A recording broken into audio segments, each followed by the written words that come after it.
안녕하세요. 서울에 살고 있는 39살 주부입니다. 결혼하는 여자라면 시월드 무시할 수 없죠. 저도 마찬가지로 결혼 전 시월드에 대한 걱정을 아예 안 할 수가 없었어요. 저도 당할 각오를 하고 결혼하게 된 거였는데요. 역시나 저도 피해갈 수 없었습니다.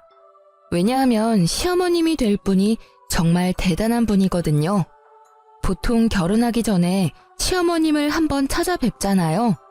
전 결혼 전 시어머님을 뵙는 순간 나 시집살이 예약됐구나 라는 것을 단번에 느낄 수 있었습니다. 제가 어떤 시월드에서 결혼 생활을 하게 됐는지, 제가 얼마나 답답한 삶을 살았는지 털어놓고 싶어 결국 사연을 보내봤어요.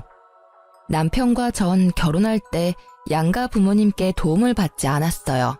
사실 제 친정 부모님께서 맏딸 시집 보낼 때 시댁에서 기죽을 일 없도록 가전제품이나 집 구입할 때 돈을 보태주고 싶다고 하셨어요.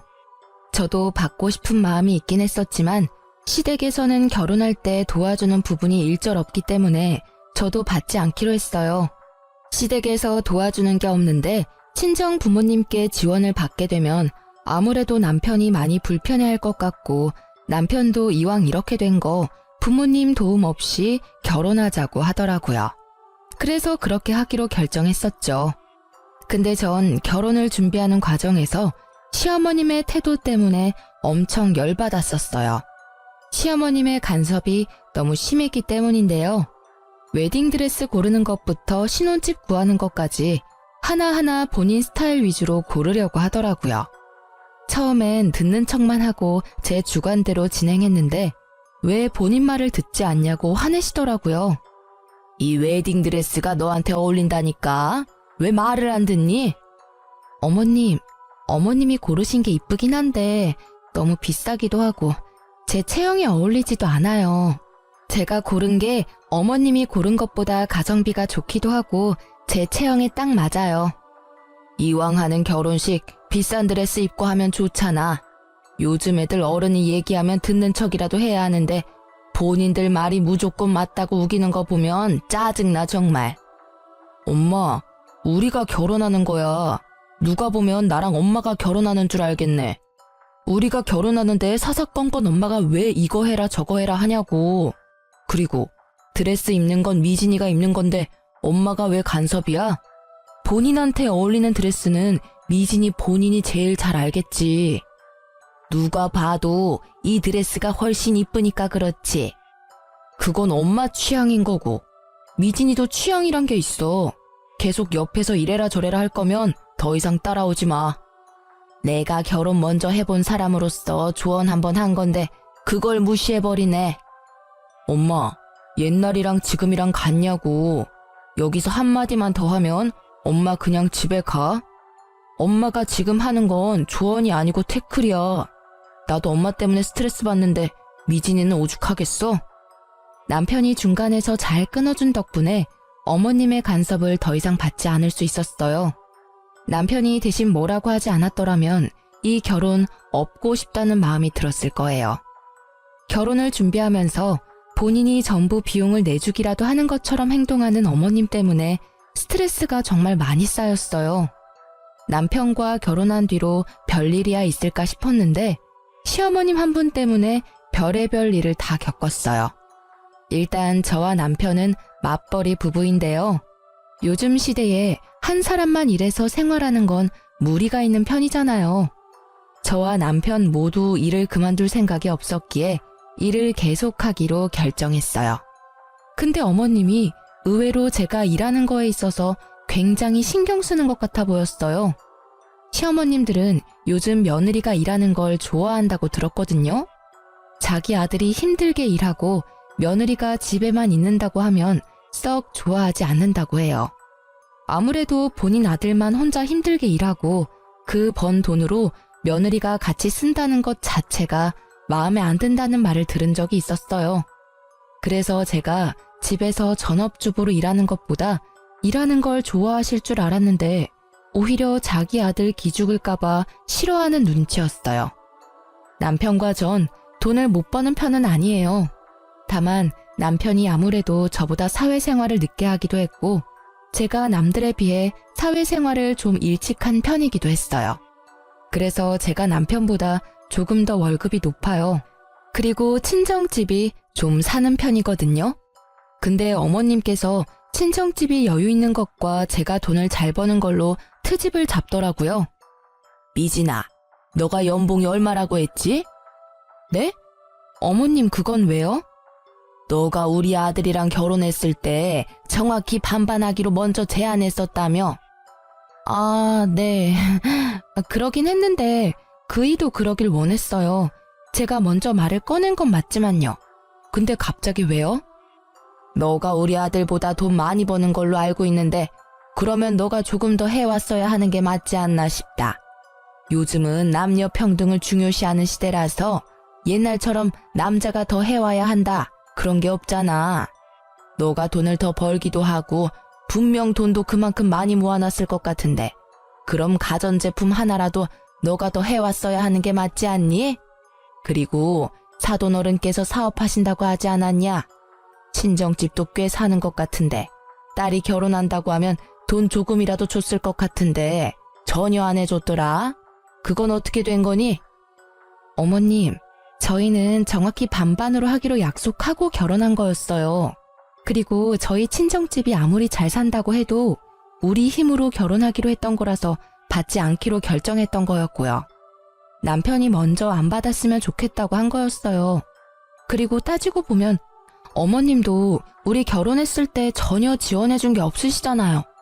아무리 제가 돈을 많이 벌고 친정집이 잘 사는 편이라고 해도 제가 더 많이 돈을 낼 필요까지는 없다고 생각해요. 어머, 내가 도와준 것도 없으면서 오지랖 부렸다는 말로 들린다. 돈 있는 사람이 돈 내고 그러는 거지. 쪼잔하게 딱딱 나누고 그러면 어떡해? 부부라는 애들이 너무 재고 그런다. 애초에 경제권도 한 사람이 다 관리하기로 했던 게 아니라 각자 번 돈은 각자 관리하기로 했어요. 그리고 남편도 누가 더 했느니 안 했느니 그런 걸로 싸우기 싫다고 반반으로 했으면 했고요. 그렇게 약속까지 했는데 친정 부모님한테 돈 받아서 하는 건 아니라고 생각했어요. 있는 것들이 더한다고 너가 딱 그 꼴이다. 우리 아들이 돈 없는 부모 만난 게 죄지 죄야. 미안하다. 내가 돈이 너무 없어서 너희 결혼할 때 단돈 10원도 지원 못 해줘서. 앞으로 너한테 돈 달라는 말도 못 하겠다. 어머님, 너무하세요.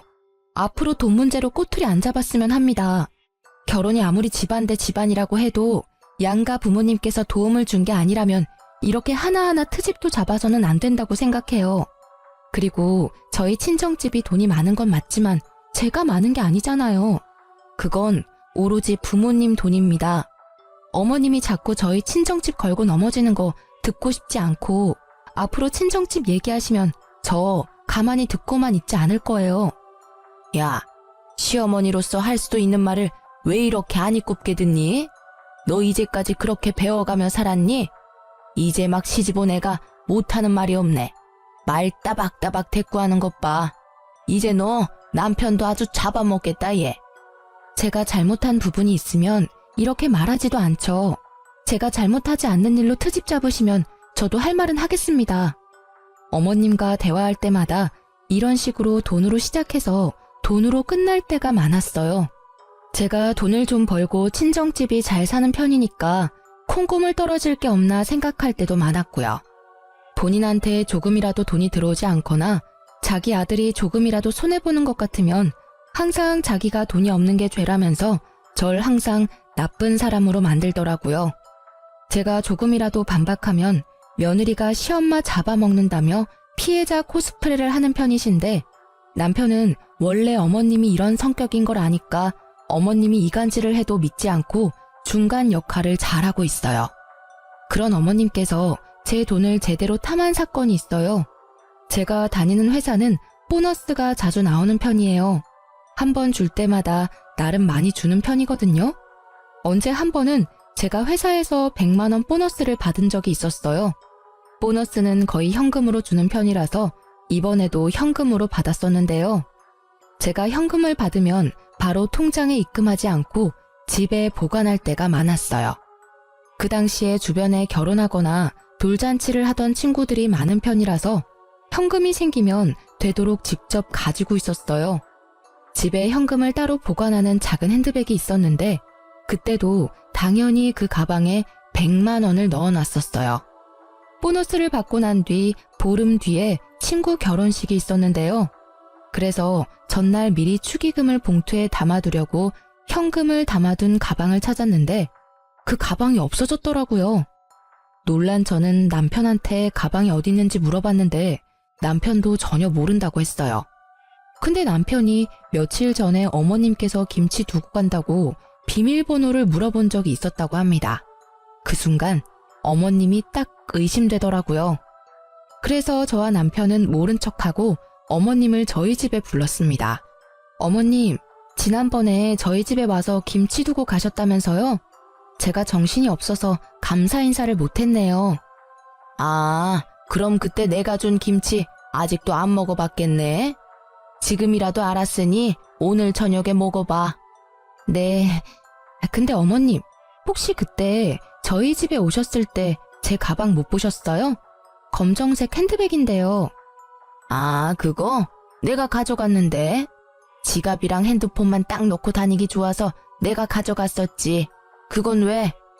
어머님, 그래도 그 가방 제 물건인데 말이라도 좀 하고 가져가셨어야죠. 거기 안에 현금 있었죠? 현금? 그건 왜? 그 가방 제가 현금 보관할 때 쓰는 가방이에요.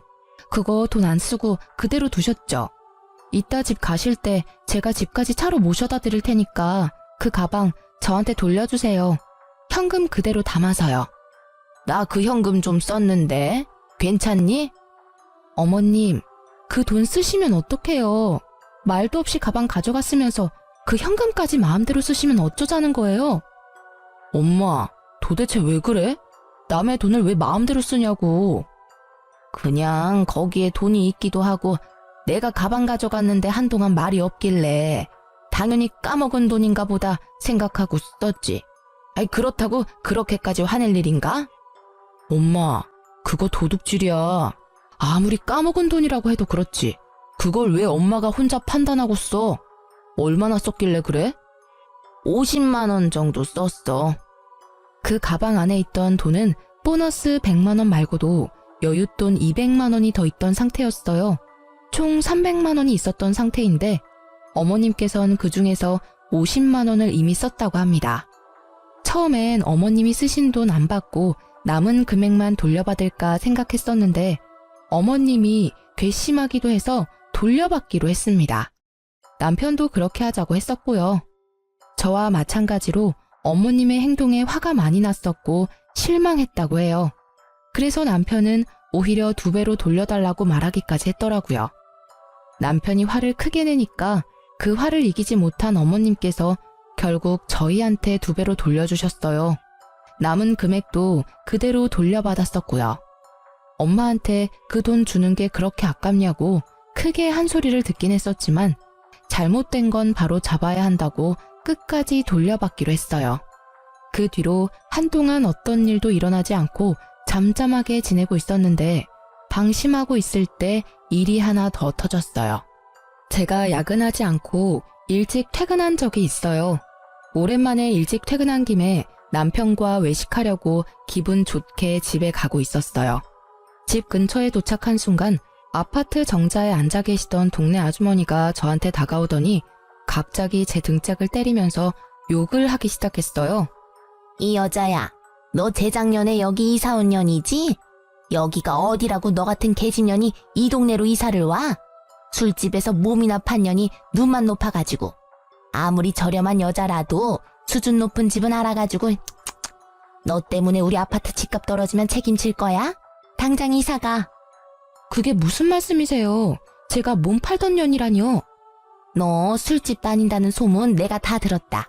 너 시애미한테 다 들었어. 아무리 직업에 귀천이 없다고 하지만 넌 너무 천하다 천해.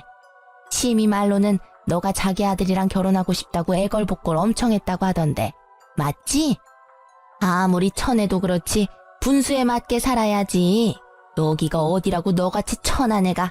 그리고 아무리 돈이 없는 년이라고 해도 뭐라도 들고는 와야지. 몸만 달랑 갖고 올 수가 있니? 제가 동네 아주머니 붙잡고 자세히 얘기 좀 해달라고 부탁했습니다. 알고 보니 시어머님께서 저에 대해 안 좋게 소문을 내고 다녔다고 합니다. 제가 남편과 살고 있는 아파트는 어머님 집과도 가까운 아파트 단지라서 제가 살고 있는 아파트 주민들 중에서 저희 어머님과 친한 아주머님들이 몇 분 계십니다. 저와 남편이 결혼 허락을 받았을 당시 어머님께서 반대를 심하게 하셨어요. 그 당시 어머님께서 워낙 반대를 심하게 하는 바람에 결혼을 못하게 될 뻔했는데 어머님도 저와 남편이 당연히 결혼하지 않을 줄 알고 뒤에서 동네 사람들한테 제 흉을 보고 다녔던 거였어요. 그것도 사실이 아닌 이야기들로 말이에요. 제가 술집에서 굴렀던 여자다. 돈이 없는 거지 집안에서 태어난 여자다. 남편 등골 빼먹는 여자다 등등 유언비어를 하고 다녔더라고요. 당연히 제가 남편과 결혼하지 않을 거란 생각에 그랬던 거였고요. 이 사실을 동네 아주머님께 듣고 나서 화가 난 저는 그대로 남편에게 말했습니다. 남편은 그 사실을 듣고 어머님께 바로 찾아가서 이 소문을 낸 사람이 엄마가 맞냐면서 따지기 시작했는데요. 엄마, 오늘 미진이가 아파트 옆 라인에 사는 아줌마한테 엄마가 낸 소문 다 듣고 왔대.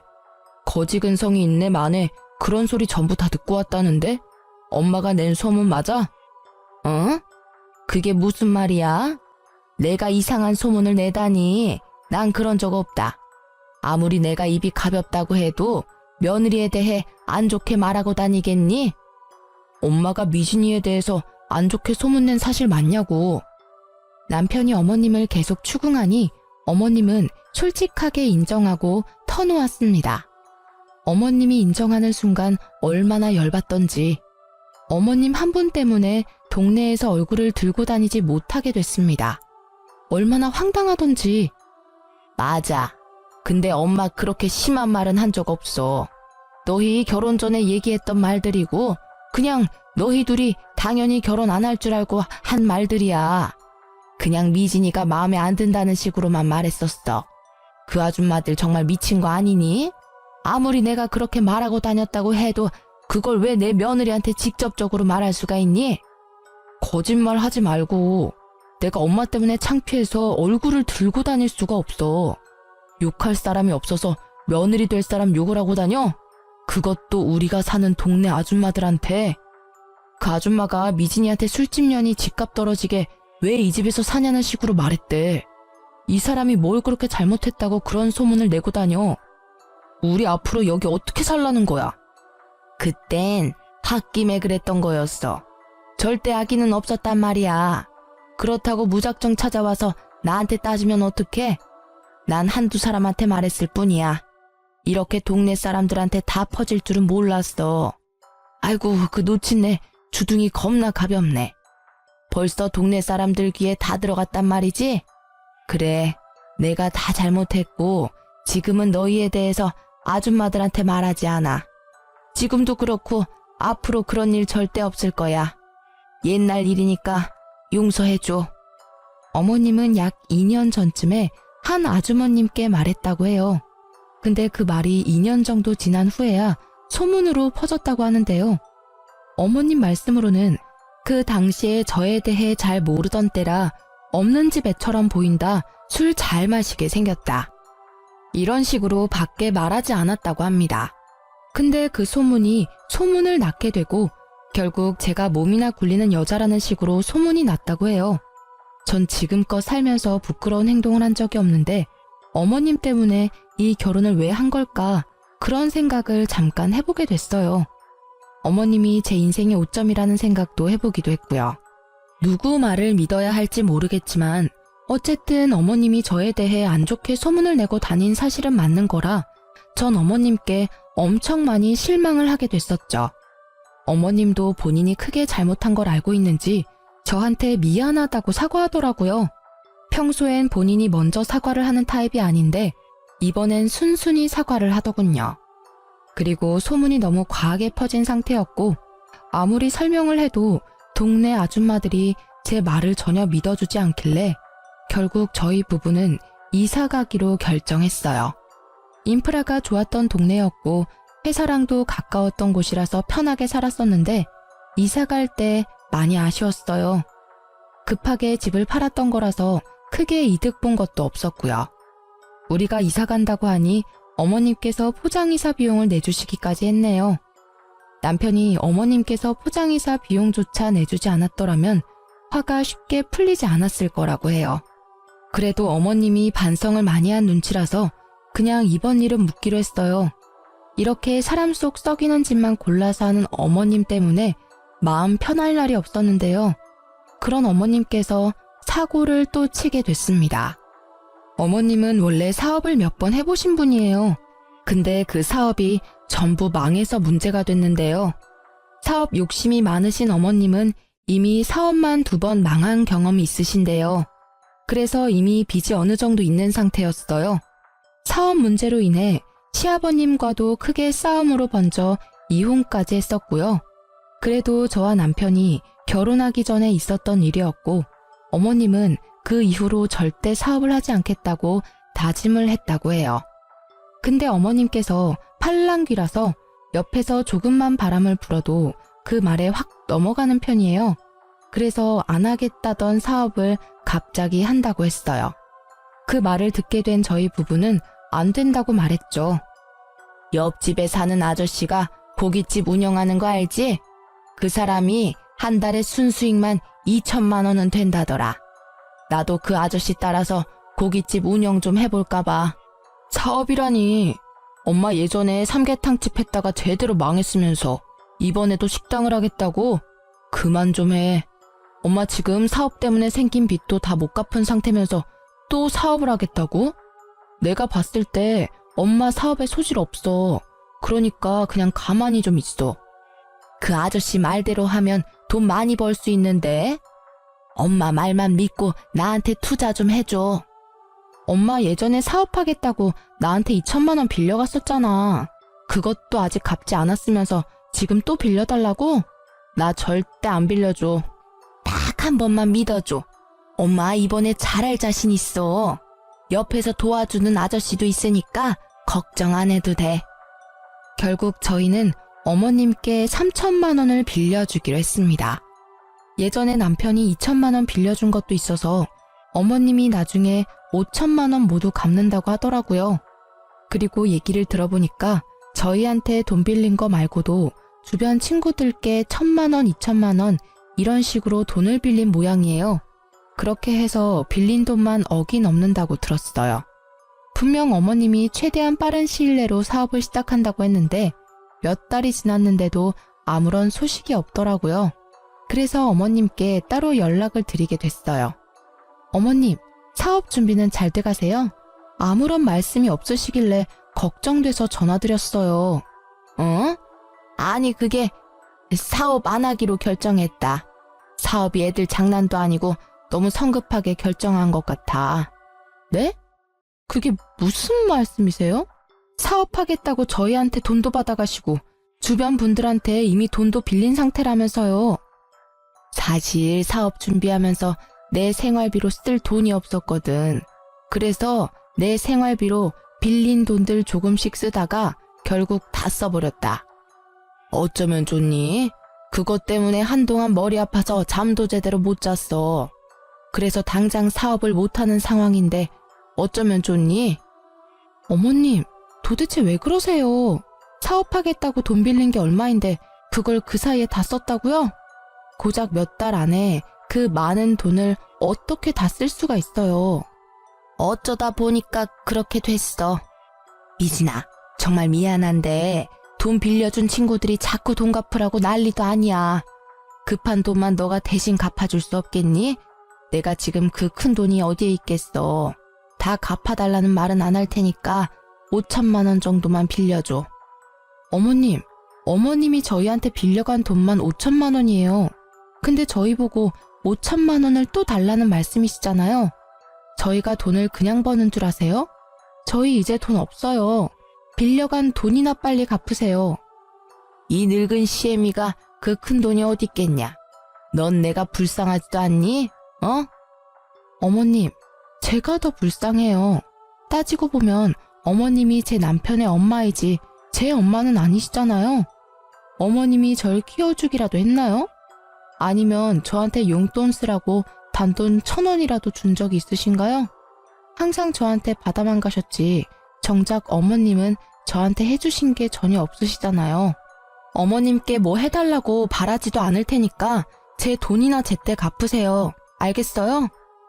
너 아니었으면 우리 아들이 진작 갚아줬을 돈인데 여자 하나 잘못 만나서 내가 이 나이에 이렇게 고생하고 있다. 며느리 하나 있는 거 돈 갚으라고 독촉이나 하고 너 아니었으면 내가 사업할 생각도 안 했어. 우리 아들이 나 충분히 먹여 살렸을 텐데. 어머님은 왜 항상 그이한테서만 기대면서 살려고 하세요? 저랑 결혼 안 했어도 그 돈 절대 안 갚아줬을 거예요. 제 남편 언제까지 어머님 호구로만 살 수 없어요. 어머님 아들 불쌍하지도 않나요? 제발 정신 좀 차리세요. 그리고 이런 식으로 항상 불쌍한 척 하지 말고 돈이나 제때 갚으세요. 저희 이제 더 이상 참지 않아요. 넌 내가 불쌍하지도 않니? 혼자 사는 이 시엄마가 불쌍하지도 않냐고. 네, 전혀요. 불쌍한 사람은 어머님이 아니라 제 남편이 불쌍해요. 그러니까 사람 더 구차하게 만들지 마시고 어머님 앞으로 인생 똑바로 사세요. 화가 너무 났던 저는 답답한 마음에 어머님께 얼른 돈부터 갚으라고 말했습니다. 어머님은 늙은 시애미가 불쌍하지 않냐고 하더군요. 전 어머님이 하나도 불쌍하지 않았어요. 오히려 저와 제 남편이 불쌍하면 불쌍했지 어머님이 왜 불쌍하겠어요. 남편도 어머님 때문에 미칠 것 같다면서 한 소리를 했더라고요. 어머님은 자식 새끼 있는 거 다 소용없다고 돈 절대 못 갚는다고 우겼고요. 엄마, 우리가 언제까지 엄마 뒷바라지 다 해야 돼? 우리가 아무리 아직 젊다고 해도 우리도 돈 버는 거 쉽지 않아. 엄마가 사고 친 거 늘 수습해 줄 수 없다고. 우리도 이제 아이도 낳아야 하고 더 넓은 집으로 이사도 가야 하는데 엄마가 사고 친 거 수습하느라고 모아둔 돈 절반 이상이 사라졌어. 엄마도 이제 정신 좀 차리고 살아. 자식한테 부끄럽지도 않아? 내가 널 이제까지 어떻게 키웠는데 너 이렇게 모질게 엄마 대할 거야? 엄마가 그 많은 돈을 어떻게 혼자 갚겠어. 젊은 너가 좀 도와줘야 하지 않겠냐고. 엄마가 날 언제 잘 키웠다고 그런 말을 해? 솔직히 엄마가 날 키운 게 아니라 나 혼자 잘 큰 거지. 이런 식으로 자꾸 안 갚으려고 하지 말고 당장 갚아요. 안 갚으면 평생 엄마 안 보고 살 거니까 그런 줄 알아요. 뭐? 엄마를 안 보고 산다고? 그래, 평생 보고 살지 말거라. 나도 너 같은 새끼 자식이라고 생각 안 하고 살으마. 그깟 돈 얼마나 된다고 참. 그 말 꼭 지키세요. 안 갚는 순간 우리 바로 소송 겁니다. 그런 줄 아세요. 그리고 돈 갚는 얘기 아니면 나한테 전화하지 말고요. 엄마 얼굴 꼴도 보기 싫으니까. 너 엄마 진짜 안 보고 살 거야? 그리고 소송이라고? 그게 애미한 탈소리야? 엄마가 나한테 한 행동은 부모로서 잘한 짓이고 나 이제 부모 같지 않은 엄마한테 잘할 필요 전혀 없다고 봐. 그러니까 없는 전까지 떨어지게 만들지 말고 제발 조용히 좀 살아요. 남편도 어머님 때문에 많이 지쳤는데 안 보고 산다는 말까지 하더라고요. 어머님도 그런 남편이 밉고 싫었는지 여자 하나 잘못 만나서 본인 팔자 본인이 망친다는 말을 하면서 저희와 안 보고 산다고 하셨어요. 그 뒤로 어머님은 본인이 살고 있던 집을 팔아서 저희한테 빌린 돈 전부 갚았습니다. 어머님이 집을 팔고 나니까 약 1억 3천만 원 정도 됐다고 하더라고요. 거기서 저희한테 6천만 원 정도 주셨습니다. 어머님이 저희한테 빌려간 돈 5천만 원과 함께 이제껏 이것저것 가져간 자잘한 돈이 많았었기 때문에 총 6천만 원을 저희에게 주셨어요. 그리고 남은 돈이랑 급한 불을 끈 모양입니다. 근데 이제까지 빌린 돈을 전부 갚을 돈은 아니었기 때문에 여전히 독촉 전화를 받는다고 해요. 돈이 급하게 갚기 위해 집을 판 어머님은 한동안 사우나에서 지낸 것 같았어요. 근데 이것도 할 짓이 못 되니까 결국 허름한 단칸방에서 지내고 있다는데요. 그것도 달동네에 있는 곳이라서 집까지 가려면 한참 걸어가야 한다고 해요. 그 뒤로 어머님과 안 보고 살고 있었는데 어머님은 혼자 힘으로 돈 갚는 게 힘드셨는지 몇 달 만에 저희를 찾아왔는데요. 원래 만나고 싶지 않았었는데 그래도 마지막으로 뵙기로 했어요. 어머님, 어쩐 일이세요? 왜 그동안 연락 안 받았니? 100통은 넘게 한 것 같은데. 제가 어머님을 왜 만나야 해요? 원래 우리 안 보고 살기로 한 거잖아요. 그래, 그랬었지. 미진아, 내가 정말 미안했다. 나 용서해 줄 수 없겠니? 내가 너무 철이 없었어. 내가 앞으로 너한테 돈 달라는 소리 안 할게. 그러니까 나 데리고만 살아줄 수 없겠니? 진짜 돈 갚아달라는 말 절대 안 할게. 그냥 나 이 집에서 살게만 해줘. 어머님, 당장 나가주세요. 저 어머님 데리고 살기 싫어요. 저희가 뭘 믿고 어머님을 데리고 살아요? 사람은 절대 변하지 않는데요. 나 너무 힘들다. 제발 나 한 번만 용서해다오. 내가 전생에 얼마나 많은 죄를 짓고 살았길래 이런 인생을 살게 된 거니? 내가 죄가 많아서 그렇다. 죄가 많아서. 한 번만 용서해줘. 내가 정말 잘못했다고. 이게 다 어머님 업보죠. 어머님이 모두 감당하셔야 돼요. 그러니까 더 이상 찾아오지 마세요. 어머님께서 저희 집을 며칠 동안 계속 찾아오더니 결국 친정집에도 갔었어요. 아무리 급해도 찾아갈 곳이 따로 있는 건데 참 뻔뻔하다는 생각이 들었습니다. 친정엄마도 이미 우리 상황을 알고 있었고 조만간 시어머님이 찾아올 것 같다는 느낌이 든다고 하셨는데 진짜 찾아올 줄은 몰랐어요. 사돈, 안녕하세요. 잘 지내셨죠? 애들한테 들었을지 모르겠는데 제가 요즘 사는 게 너무 빡빡해서 말이에요. 여기가 어디라고 찾아와요? 연락도 없이 무슨 일로 오신 거예요? 애들 말 들어보니까 안 보고 살기로 했다던데. 염치 없지만 돈 좀 빌려줄 수 있을까요? 애들한테 들었다고 하시니까 길게 설명은 안 할게요. 제가 지금 하루하루가 너무 지옥 같아서요. 밥도 굶고 돈은 갚아야 하고 제가 최대한 빠른 시일 내로 갚겠습니다. 이러다가 저 죽게 생겼어요, 사돈. 불쌍한 척하면서 저희 엄마에게 돈을 빌리려고 한 시어머님의 모습 정말 눈뜨고 봐줄 수가 없었습니다. 참다 못한 제 친정엄마는 바가지에 물을 담아서 시모 얼굴에 뿌려버렸는데요. 홀딱 젖은 시모는 할 일을 잃고 부들부들 떨면서 가만히 있었습니다. 여기가 어디라고 찾아와요? 인생 얼마나 허투루 살았길래 돈 빌릴 사람 한 명도 없습니까? 우리 딸이랑 사위 그렇게 고생시켰으면 지금이라도 정신 차리고 일해서 돈 벌 생각이나 하지. 아직도 그렇게 궁상맞게 돈 빌리고 다니세요? 지금 사돈이 지옥처럼 사는 건 그동안 애들한테 하던 행동들에 대한 죗값을 받는다고 생각하세요. 다 큰 어른이 됐으면 애들한테 본보기가 돼야지. 애들도 안 하는 짓을 왜 하고 다니십니까? 제발 이 냉수 맞고 정신 좀 차리세요. 그리고 앞으로 우리 애들 집에 절대 찾아가지 마시고요. 어머님은 우리 친정엄마한테 냉수마찰을 제대로 당하고 난 뒤 그 뒤로 저희를 찾아오지 않았어요. 얘기 들어보니까 어머님 앞으로 지금 남은 빚이 3천이라고 합니다. 우리 젊은 사람도 3천만 원 빚 갚는 거 엄청 힘든데 그 연세에 그 큰 금액 갚으려니 더 힘들 수밖에 없어요. 솔직히 저희 그 돈 충분히 갚아드릴 능력 됩니다. 저희 친정집도 물론 가능하고요. 근데 그동안 어머님께서 저희한테 해왔던 일이 있어서 절대 그 돈 갚아주고 싶지 않더라고요. 남편도 어머님께 이제껏 당해온 게 많다면서 너무 힘들어서 못 해먹겠다고 말했고요. 어머님은 결국 일을 하기 시작하셨습니다. 본인 이름으로 대출을 받을 수도 없는 상태라서 당장 급한 빚을 갚기에 어려움이 있거든요.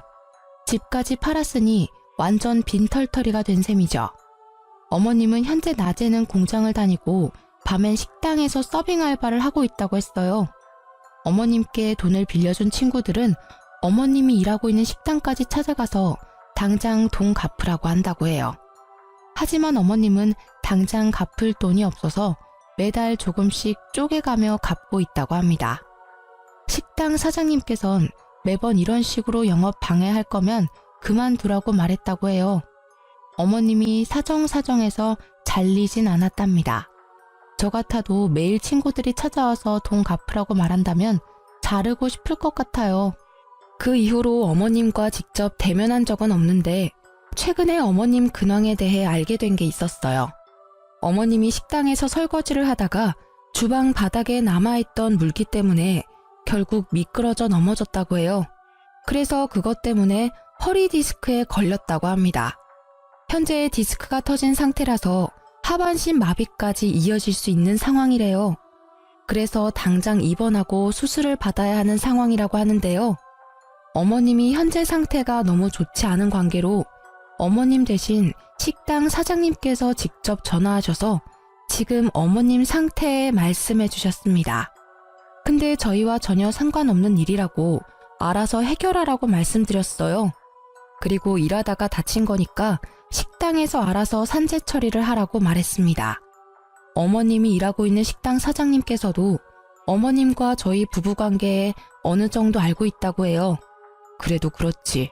시어머님이 다친 상태인데 그렇게 매몰차게 대해도 되는 거냐고 하더군요.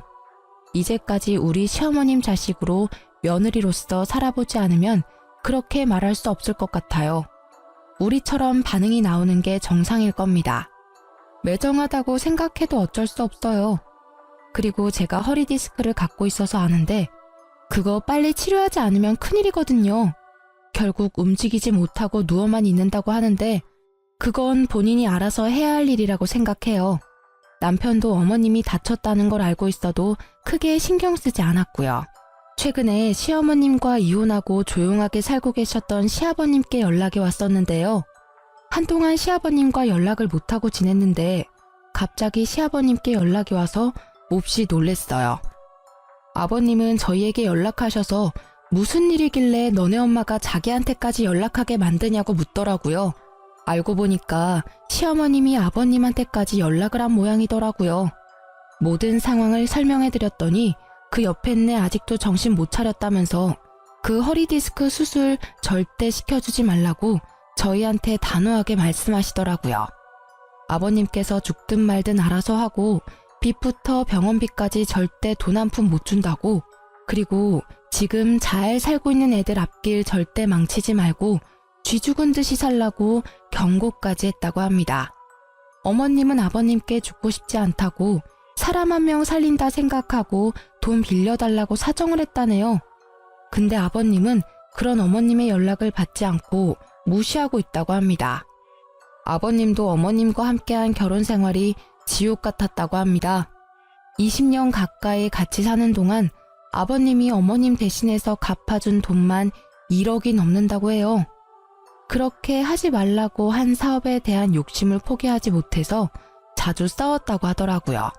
계속 사업은 망하고 중간중간 까먹은 돈이 너무 많아서 결국 지친 나머지 이혼을 결정하게 된 거라고 합니다. 제 남편을 보고 억지로 살아보려고 했었지만 평생 정신 못 차릴 여자라는 것을 제대로 경험하고 결국 이혼을 결정했다고 해요. 처음엔 제 남편 데리고 나올 생각이었는데 어머님이 자기 아들까지 뺏어갈 생각 죽어도 하지 말라고 했었고 기절까지 할 정도였어서 결국 제 남편만 두고 나왔다고 합니다. 그 당시 어차피 남편도 다 큰 상태라서 남편은 어머님 옆에 남기로 결정했고요. 근데 남편은 그때 어머님을 선택한 게 정말 후회가 된다고 하더라고요. 시부는 저희에게 남편도 못 참는 일을 자식이 책임질 필요는 절대 없다고 죄책감 갖지 말고 우리 부부 앞날만 신경 쓰라고 하셨습니다. 최근 어머님의 소식을 듣지 못했어요. 여전히 건강과 빚 때문에 하루하루 지옥 같으시겠죠. 저희 부부는 어머님과 연락을 안 한 뒤부터 모든 일이 잘 풀리기 시작했어요. 어머님 때문에 아버님과도 연락을 잘 못하고 있었는데 어머님과 연락을 안 한 뒤부터 아버님과 자주 연락하고 살았었습니다. 이혼하게 된 건 다 어머님 때문인데 어머님은 항상 아버님이 자기 그냥 버리고 간 나쁜 사람이었다고 욕을 했었거든요.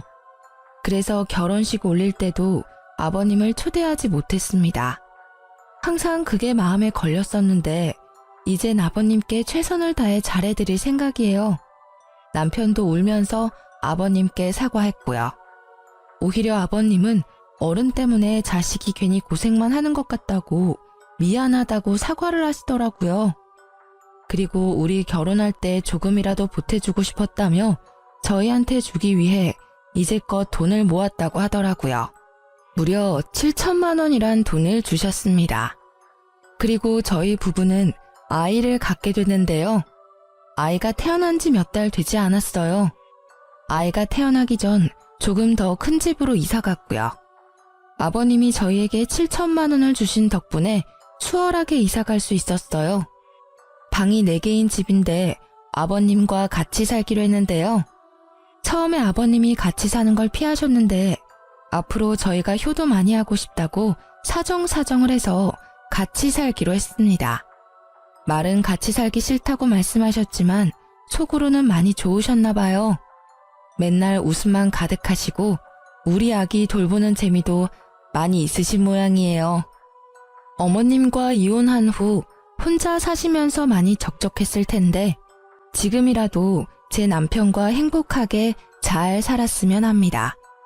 그동안 해드리지 못한 효도 많이 해드리고 싶어요. 이제 막 태어난 아들도 아버님이 좋은지 남편에게 안겨있는 시간보다 아버님께 안겨있는 시간이 더 많아요.